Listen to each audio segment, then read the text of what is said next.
Conflicts are not problems to solve, but decisions to manage. When you step into the mindset that there's almost always a third way, you'll make better decisions, enhance your relationships, and enjoy a good life. Welcome to Tug of War Tuesday. In the last video, we talked about how most conflicts boil down to feeling pressure to choose between competing values. We used the example of buying a new car or saving for the future. Whether you're making that decision on your own or with someone else, I suggested that there's rarely one right answer and that you increase the likelihood of resolving the conflict if you drop the rope and look for a third way. That's the decision that moves you closer to the upside of both sets of values. Now, that's not as easy as it sounds, so in this video, we'll look more closely at the tension that's created when you think about letting go of your side of the rope. In other words, addressing the fear of dishonoring your values. One of the challenges people face as they build a career or start a business is how much of life they should invest in their work and how much on the rest of their life. Internal conflicts show up when you have to choose between staying late for a meeting or joining friends for a drink. Relationship conflicts flare up when you have to choose between dinner with a potential client and attending your son's soccer match. To keep it simple, let's call those sides of the tug of war work and rest. In the last video, I showed you how to create a simple map to understand the best outcomes for each side, as well as what would be your greatest disappointment if you overdo each option. Here's what it might look like for this conflict. The best outcome for working hard is building a good reputation, achieving success, making a lot of money, and feeling proud of yourself.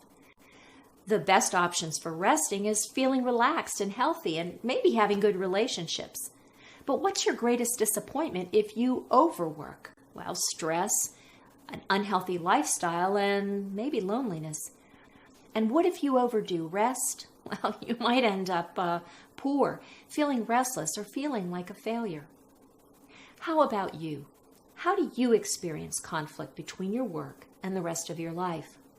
What trade-offs do you notice that keep you leaning toward one side or another when conflicts show up? For those of us who find ourselves trying to make better decisions with work-life balance, let's go deeper and look into the risks of holding on too tightly to one side of the rope. Or, in other words, one choice of another.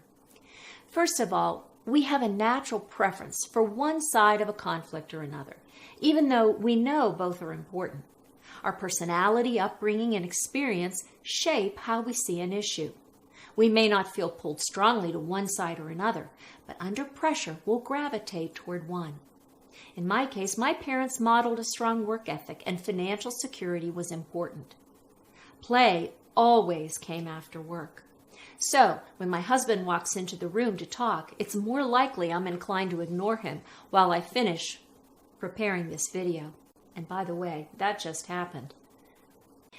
There's nothing wrong with having a preference. The danger is that we take it to an extreme and get locked into our perspective as the only or the best option. Another risk is that we become attached to a particular point of view, so much so that it almost becomes our identity.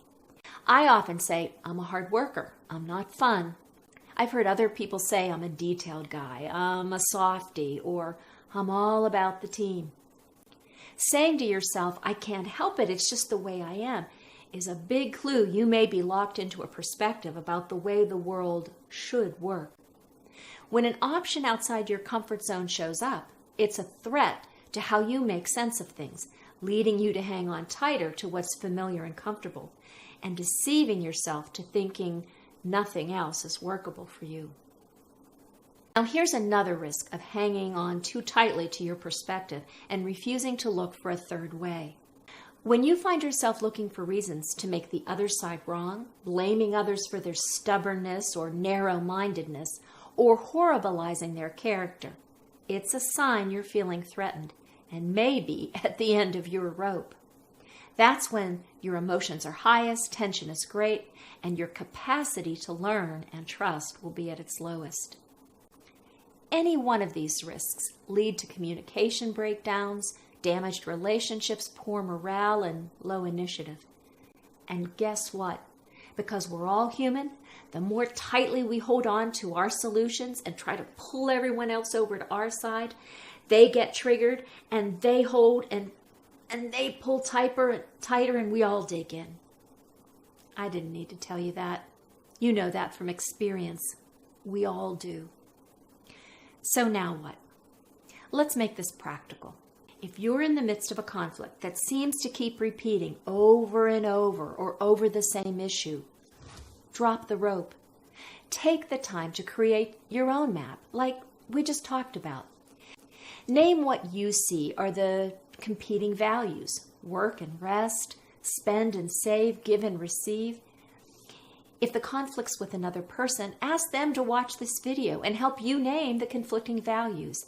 That discussion alone will reveal a lot and help start breaking the gridlock. Next, try to identify the fear that's keep you holding so tightly to your point of view. Ask the other person the same. Now, usually when I ask about fears, people respond, "I'm not afraid." So here's another way to get at what's keeping you stuck, regardless of what you call it. You can ask, what's the most important part of your option? Or how does doing it your way make you feel? What's the hardest part about my option? What would you have to give up if we did it my way? Now, after you've given it thought, maybe taken some notes and maybe discussed it, you can ask yourself and the other person, what's different now? What do we know now that we didn't know before? What could be that third way? Now, the longer you've been going back and forth in your mind about this, the more tightly you've been holding onto your end of the rope, trying to pull the other person to your side, the more likely this will just be the start of resolving the tension. And it's an important step. Here's what I hope you're taking away from this video. First, navigating conflict successfully is going to require you to stop walking around unconscious about your motivations and values. You must be open to taking steps towards self-awareness and self-disclosure. Second, making decisions based on what's worked for you in the past, what your parents did or didn't do, or the way other people seem to decide or do things will not lead to your good life and your right relationships. And finally, what's present among all people involved in a conflict is a legitimate fear of losing things we value and what defines part of who we are. But you can rest assured that no matter what you choose and no matter what the outcome of those choices, you never lose your dignity as a human being made in the image of God. Join me for the next Tug of War Tuesday when we tackle the tensions and unsolvable problems in life and where I equip you to think differently, make better decisions, and resolve conflicts. Thank you for watching. If this has been helpful, I hope you'll subscribe and share the video with your friends and family. And I hope you'll call me my mentor, Jane. Thank you for watching.